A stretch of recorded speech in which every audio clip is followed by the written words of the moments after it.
Interpretado pelo nosso querido Denzel Washington, Robert McCall acorda cedo para ir ao seu trabalho ao Home Mart, um local parecido com a Leroy Merlin. Ele possui um hábito ou uma espécie de toque, no qual está constantemente cronometrando todas as suas atividades, desde o momento em que se prepara para o trabalho até mesmo a tarefa simples de lavar a louça. Apesar de seu passado permanecer oculto, McCall é muito respeitado e querido pelos colegas de trabalho. Num certo dia, ele decide almoçar com seu amigo e companheiro de trabalho, o Ralph, a quem ele está auxiliando na busca pela perda de peso. McCall pergunta a Ralph sobre suas escolhas alimentares, e McCall gosta do que ele fala, até que de repente Ralph dá uma mordida em um sanduíche e McCall ouve um estalo e descobre que tem batatas fritas dentro do lanche. Nesse momento ele fala pro Ralph: pô, meu, a sua prova pra segurança é daqui a alguns dias, você tá aí comendo essas porcarias quando deveria estar se preocupando em perder peso. Quase todas as noites McCall tem insônia, então ele sempre vai a um restaurante local aberto 24 horas por dia, todos os dias da semana, onde passa o tempo lendo livros e saboreando um chá. Atualmente, ele está imerso na leitura de O Velho e o Mar. Ocasionalmente, ele mantém conversas breves com uma jovem garota de programa, insinuando uma relação de amizade entre os dois. Em uma das ocasiões, a jovem pergunta a McCall se o protagonista do livro finalmente capturou o peixe. Ele responde que ainda não. A garota então termina sua fatia de torta e sai para chamar um táxi. No ambiente de trabalho, alguns colegas jovens questionam McCall sobre sua ocupação anterior antes de trabalhar com eles. De forma descontraída, ele responde que costumava ser um pipe, como Gladys Knight. O cara manda até um passinho ali. Mano, tem demência? E fala pros caras que pode pesquisar no YouTube que vão achar. Durante a noite ele volta para aquela lanchonete e encontra a mesma garota. Ela percebe que ele está lendo um novo livro. Robert então conta a ela como o outro terminou. E enquanto eles estão ali conversando, uma limusine para em frente à lanchonete. Ela recebe uma ligação de seu cafetão Slav. Ele diz que ela tem um cliente, que é o homem da limusine. Ela diz ao cafetão que não quer trabalhar com esse cliente porque esse cara é nojento, mas seu chefe não está nem aí para os seus sentimentos e diz para ela ir trabalhar. A porta do carro se abre e mostra um homem obeso e enorme, parecendo um Majin Buu. Mesmo sem querer, ela é obrigada a sair com ele. Na noite seguinte, McCall encontra a garota da lanchonete, mas percebe um hematoma em seu rosto. Sensibilizado, ele oferece a ela um donut que ganhou no trabalho. Notando a agitação dela, McCall decide quebrar o protocolo habitual e convida ela para sentar em sua mesa. A garota se apresenta como Terry, revelando que seu nome verdadeiro é Alina. Ela entrega a McCall um CD com suas gravações de músicas, esperando ganhar sua opinião mais tarde. De alguma forma, Alina percebe que Robert está sofrendo por uma recente perda de sua esposa e ainda se sente perdido. Ele confirma suas observações e revela que seus hábitos de leitura são em homenagem ao desafio literário que sua esposa não conseguiu completar. Os dois deixam a lanchonete conversando enquanto caminham um pouco juntos. No entanto, o momento é interrompido quando um carro para em frente a eles. Slav, acompanhado por seu motorista Tev, sai do veículo e agride Alina. McCall tenta intervir, mas Alina diz que está tudo bem. E nesse instante, Robert nota que Tev está segurando uma arma.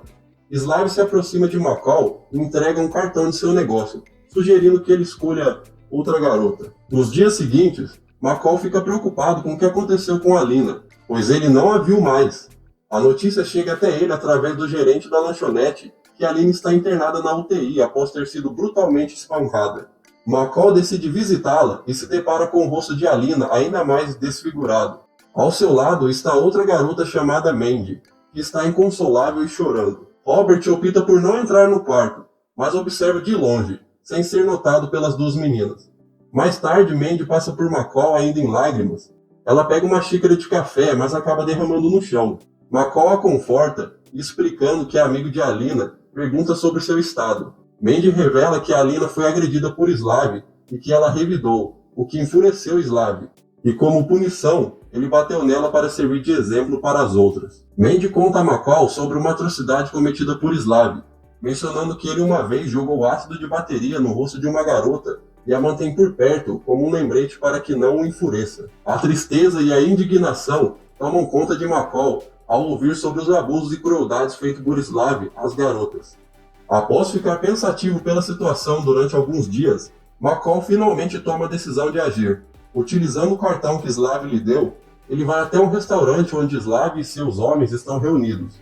McCall sobe até o escritório que fica acima do restaurante, carregando consigo um envelope contendo $9.800, que ele oferecerá em troca da liberdade de Alina. Os capangas de Slav zombam de McCall, e Slav explica que ganha tanto dinheiro com Alina, sendo ela tão jovem, que $9.800 só seriam suficientes para comprar um mês de liberdade para ela. Ele ri da oferta de McCall e sugere que ele deveria voltar para casa e brincar com seu pingolim 9.800 vezes, insinuando que, talvez assim, Alina ficaria já usada e velha, então ele levaria em conta libertá-la. McCall recolhe o dinheiro e começa a sair, mas antes de sair, ele toma a decisão de voltar atrás e tranca a porta, observando cuidadosamente os homens e quaisquer armas que podem ser usadas contra eles. Ele ajusta o cronômetro em seu relógio e parte para a ação. Um dos homens aponta sua arma para McCall, mas ele agarra o braço do sujeito, fazendo atirar na garganta de Slav. Em seguida, McCall utiliza um copo para ferir outro homem,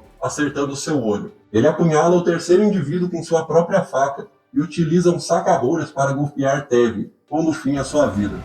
McCall se aproxima de Slav e explica a ele que o seu coração está tentando compensar o sangue perdido e que deveria ter aceitado a proposta, porque agora ele vai morrer ali no chão por $9.800. Slav pergunta, quem é você? Mas McCall não responde, apenas contando os segundos restantes antes que Slav perca a consciência e venha a falecer. Robert se desculpa e retorna para casa, onde se limpa e finalmente consegue dormir tranquilamente a noite toda pela primeira vez. Após os homicídios, um mafioso russo chamado Ted chega a Boston para investigar a morte de Slav e seus homens. Ele se alia a um grupo de policiais corruptos na esperança de encontrar pistas. Até o momento, todas as evidências apontam para um ataque executado por uma gangue pertencente a uma máfia rival. Enquanto isso, no trabalho, McCall nota a ausência de Ralph. Um gerente informa a ele que Ralph pediu demissão. Preocupado com seu amigo, McCall decide visitar um restaurante que é de propriedade da mãe de Ralph. Ele descobre que Ralph está ajudando no estabelecimento após um incêndio, supostamente causado por um acidente. Junto a isso, Ted é levado por um dos policiais corruptos, Frank Master, até o local de trabalho de um gangster chamado John Looney, como parte de sua busca pelo assassino. John insulta Ted e todos os russos de forma geral. Em resposta, Ted utiliza um cinzeiro para golpear John, enquanto Frank elimina os capangas de John. Ted continua batendo em John até deixá-lo inconsciente. Os outros dois policiais corruptos, Rammer e Pederson, estão almoçando no restaurante da mãe de Ralph, mas na verdade eles estão extorquindo o dinheiro dela em troca de proteção, ameaçando causar outro acidente caso o pagamento não seja feito a tempo na próxima semana. McCall os encontra do lado de fora do restaurante e expressa seu desejo de denunciar um crime. No entanto, eles o ignoram e sugerem que ele ligue para o 911. Até que McCall faz uma ligação para um deles em seu celular pessoal. Ele reproduz um vídeo que gravou deles extorquindo um funcionário de uma loja de conveniência, no qual confessam ter iniciado o incêndio no restaurante. McCall adverte que o vídeo será divulgado para as emissoras de notícias, caso não devolvam o dinheiro. Os policiais mantêm McCall sob a mira de uma arma, mas ele derrota os dois rapidamente. Então eles devolvem o dinheiro à mãe do Ralph. Isso doeu mais do que a porra da surra. Pouco tempo depois, McCall é visto jogando beisebol com seus colegas de trabalho quando Ralph aparece vestindo um uniforme de segurança, indicando que ele passou no teste para se tornar um guarda. De volta ao trabalho, Robert vai até Jenny, a caixa, para solicitar um reembolso, quando percebe que ela está sendo ameaçada por um bandido. McCall se aproxima calmamente e entrega o dinheiro ao assaltante. O criminoso também exige o anel de Jenny, que tem um valor sentimental para ela, pois é uma herança de sua mãe. Com lágrimas nos olhos, ela cede e entrega o anel.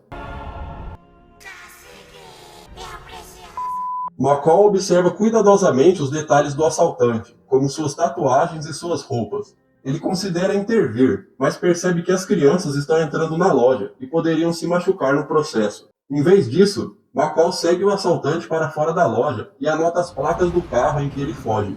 Mais tarde, McCall informa a polícia que esse homem está envolvido em uma série de roubos. Enquanto isso, Ted descobre que Alina está desaparecida das garotas de Slav e questiona Mandy, que inicialmente nega conhecê-la bem. No entanto, Ted a intimida e ela acaba revelando a verdade. Mandy menciona um homem desconhecido que também demonstrou interesse por Alina no hospital, mas ela nunca descobriu sua identidade. Ted então decide matar Mandy por ter enganado ele. Com os suspeitos aumentando, Ted encontra evidências em um vídeo que mostra McCall entrando no restaurante, mas não há registro dele saindo. Fingindo ser um detetive, Ted visita o apartamento de McCall, que o recebe bem e respondendo a todas as perguntas. Ted sai desconfiado que McCall é muito mais do que aparenta. Determinado a descobrir mais informações sobre McCall, Ted investiga seu passado, mas tudo o que consegue encontrar é uma ficha limpa, sem qualquer indício de envolvimento na morte de Slav. Ted começa a sentir que o que sabem sobre McCall é uma farsa inventada. Ele se reúne com Frank, outro criminoso, aguardando em um carro do lado de fora de um restaurante, enquanto outro homem entra para confrontar McCall. McCall percebe imediatamente a situação e pergunta se estão esperando por mais alguém. O homem saca uma arma e aproxima dele.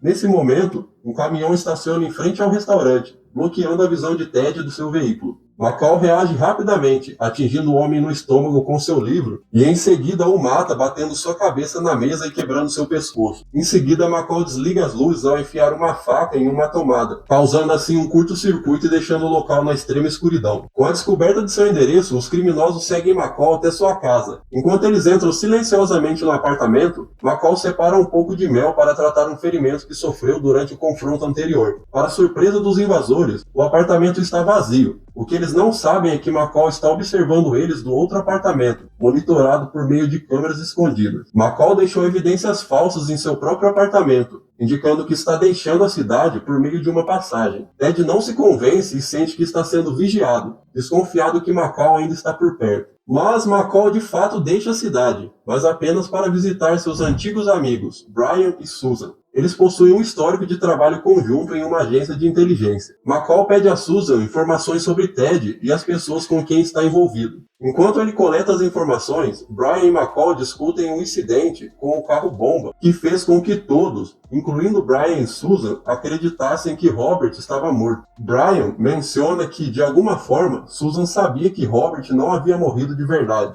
Ué? Quando Susan retorna, ela revela a McCall que os homens que ele matou faziam parte da máfia russa liderada por Vladimir Pushkin. Ted, cujo verdadeiro nome é Nikolai, é o homem enviado por Pushkin quando algo precisa ser resolvido de forma rápida. Reimer e Pederson estavam a serviço de Pushkin, mas foram encontrados mortos dias atrás com os babies arrancados e colocados em suas bocas. Caracas. Susan alerta McCall que esses homens não irão parar até que ele e todos aqueles que ele ama estejam mortos. No dia seguinte, Robert parte após receber a bênção de Suzy para voltar a ser o homem que ele já foi, determinado a concluir o que começou. McCall encontra Frank Master e o captura em seu carro, que ele equipou com uma mangueira de escape. Ele adverte Frank de que é melhor fornecer informações úteis sobre as operações de Pushkin, caso contrário, o deixará no carro para sufocar com os gases tóxicos. Finalmente, Frank cede e leva McCall a um armazém onde os russos contam e guardam grandes quantidades de dinheiro, somando milhões de dólares. McCall usa sua força para convencer os gangsters a se renderem. Ele os amarra em uma sala junto com todo o dinheiro, para que sejam encontrados pela polícia. Em seguida, ele liberta todos os trabalhadores e dá a eles um bônus generoso, usando o dinheiro de Pushkin. Por favor, aceite esse brinde em nome do Sr. Pushkin.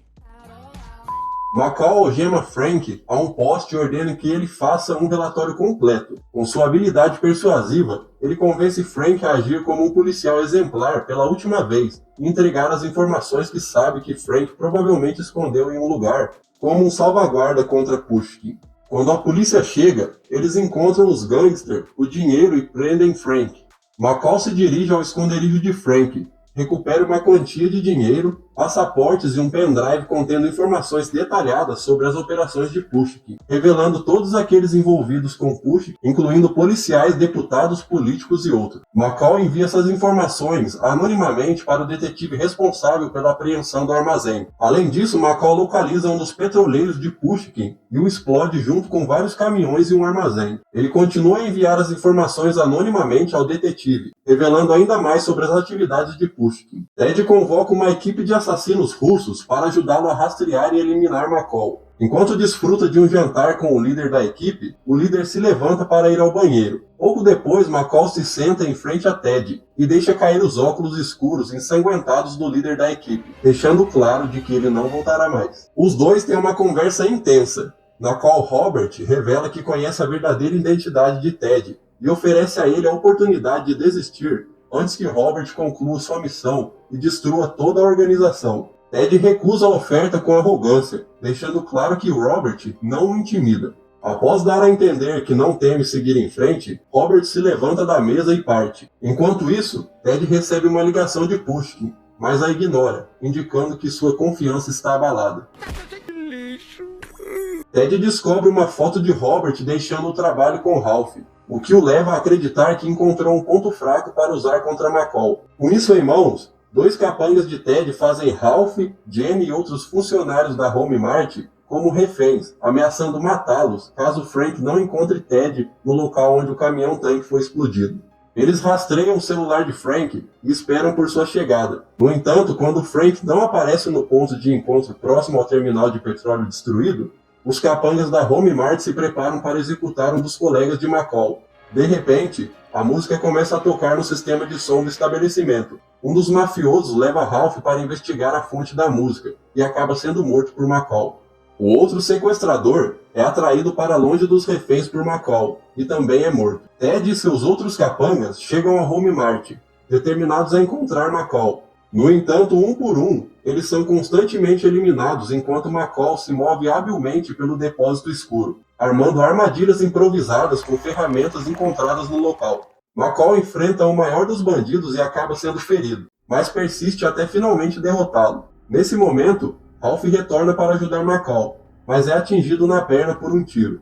McCall atrai o último capanga restante para a sala de descanso, enquanto Ralph segue suas instruções e restaura a eletricidade. A sala de descanso é destruída quando os botijões de gás colocados dentro de um micro-ondas explodem, mas a explosão aciona os detectores de incêndio, atrapalhando a sua visão. Ted encontra Ralph e está prestes a atirar nele, quando McCall surge do esconderijo com uma pistola de pregos de pressão e dispara várias vezes contra Ted, se aproximando dele e acertando um tiro na sua garganta. Ted, em seus momentos finais, pergunta quem é você, mas McCall permanece em silêncio, observando-o morrer. Em seguida, ele deixa a loja, concluindo sua missão. 3 dias depois, McCall invade silenciosamente o banheiro de Pushkin, enquanto ele está tomando um banho em sua casa em Moscou. Totalmente calculista, McCall começa a brincar com o interruptor de luz, alternando rapidamente entre acender e apagar, criando uma atmosfera instável e tensa. Em seguida, ele abre a torneira da pia até que a água comece a transbordar e inundar o banheiro. Pushkin, incomodado e perturbado, tenta conversar com McCall, mas suas palavras são interrompidas quando McCall desaparece misteriosamente diante de seus olhos. Enquanto Pushkin tenta recuperar o controle da situação, ele encontra sua arma próxima à pia, sentindo-se momentaneamente aliviado. O alívio de Pushkin é de curta duração. Ao chamar seus guardas, ele percebe tarde demais que McCall cortou os fios elétricos, deixando-os expostos no chão encharcado. Sem poder evitar, Pushkin fica parado na água, e quando um dos fios entra em contato com a superfície molhada, uma descarga elétrica letal o atinge, tirando a sua morte instantaneamente. Enquanto a propriedade de Pushkin é mergulhada na escuridão e no caos, McCall parte, passando por vários guardas ao longo do caminho, sugerindo que ele provavelmente derrotou todos os presentes na casa. McCall volta para Boston, pronto para retomar sua vida tranquila, agora que tudo está finalizado. Enquanto faz compras para sua casa, ele é surpreendido por Alina, que está se recuperando de seus ferimentos. Com entusiasmo, ela compartilha a notícia de que conseguiu um emprego de verdade e começou a interessar pela literatura. Alina também conta que encontrou um envelope contendo $10.000 entre suas coisas quando deixou o hospital. Agradecida pelo que McCall fez por ela, ela deixa nas entrelinhas que sabe que foi ele a pessoa responsável por sua libertação. Antes de se despedir, ela beija carinhosamente a bochecha de McCall, expressando sua gratidão. McCall, agora encontrando um novo propósito em sua vida, retoma sua rotina pacífica. Ele cria um anúncio para pessoas que se sentem encurraladas, sem esperanças e sem saída. Uma noite, enquanto ele está em um restaurante, ele recebe uma mensagem pedindo ajuda. Sem pensar 2 vezes, ele responde simplesmente com um sim. Pronto para ajudar mais uma vez, McCall está disposto a usar suas habilidades para fazer a diferença na vida daqueles que se encontram em situações desesperadoras. E assim se encerra o filme. Aplausos. Se você gostou, curte, se inscreve, comenta, compartilha. Obrigado, até breve e fui!